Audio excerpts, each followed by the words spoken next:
Welcome back to the EHF Cup. Round 3 is packed with tactics, action and emotion. Stop the tease and let's see what happened.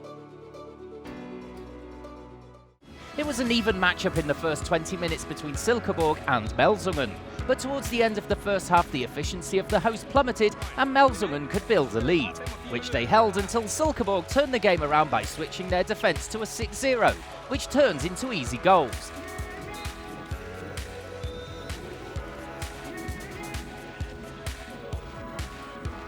Plus, changing Kasper Larsson for Aljosha Reza in goal helped as well. A 35-31 comeback win for Silkeborg. It's the best team in Group A with Benfica against the worst team in this group, KP Algarve Opola. The visitors went toe-to-toe with Benfica and took the lead in the beginning. But it didn't take Benfica long to respond and to show who's boss. A nice in-flight goal to take the lead on their part. Opola fought their way back to equalise in the second half. But a red card for Klimkov 15 minutes before the end after his third 2-minute suspension robbed Opola of their defensive stability and Benfica cruised to victory.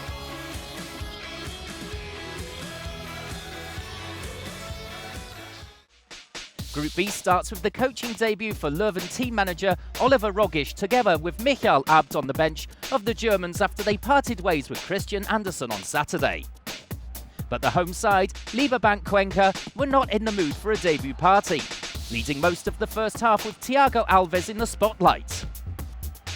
The Saint player equalised the score at 20-all 40 minutes into the game, which however will prove to be a waking point for the visitors. Led by Andy Schmidt, Uwe Gensheimer and the newcomer Niklas Kirkelocker, all with 8 goals in total, the German visitors secured a highly important away win to celebrate a successful debut for Rogisch and Abt. Final score 28-33. It was pressure for both teams since they had not yet won in the EHF Cup this season. The French coped with the situation better, acting quickly and convincing, while Holstebro could rely on Nikolai Enderleit's power.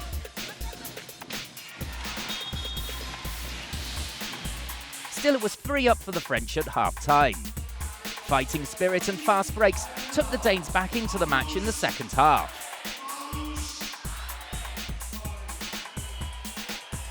It was a close battle until the very end, with Nîmes having more resources both physically and mentally to make it a 2-goal victory and 2 important points for them.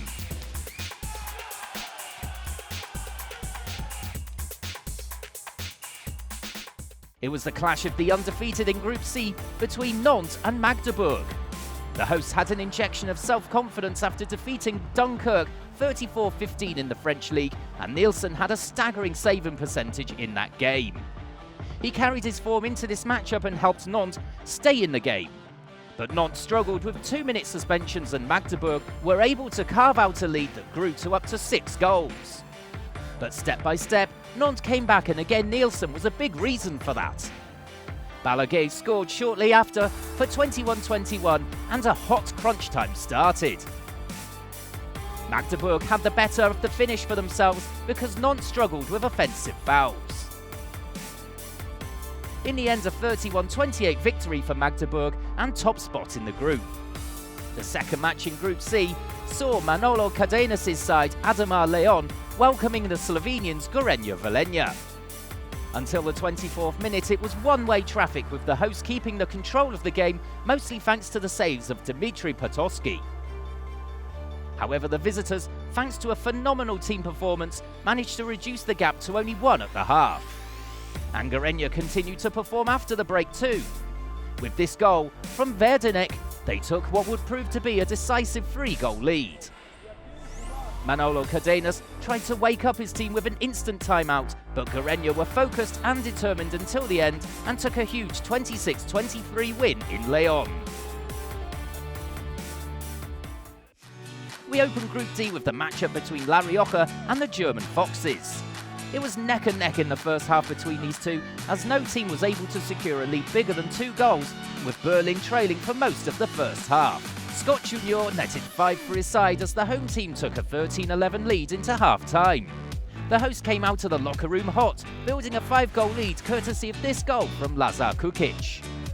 Fuchse fought their way back slowly into the game and managed to reduce the gap 2 times to just 1 goal difference, with Marco Coppola leading the way. But it was this individual action from Eric Velenje and this crucial save from Hernandez which sealed the deal for La Rioja. A superb performance and a deserved 26-25 win for the Spaniards.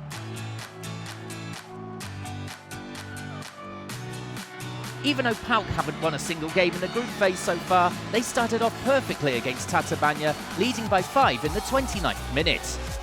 The hosts needed the half-time to find themselves, and their man of the second half was Komagorov, equalising with 15 minutes to play and putting his team in position at the end to equalise. PAOK missed the chance to ice the game, and Anchin punished them.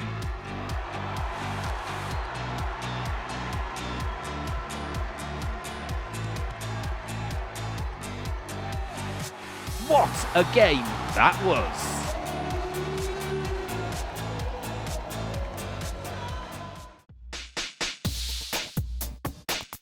That's a wrap for the third round, and what a round it was! Stay tuned for next week's round 4.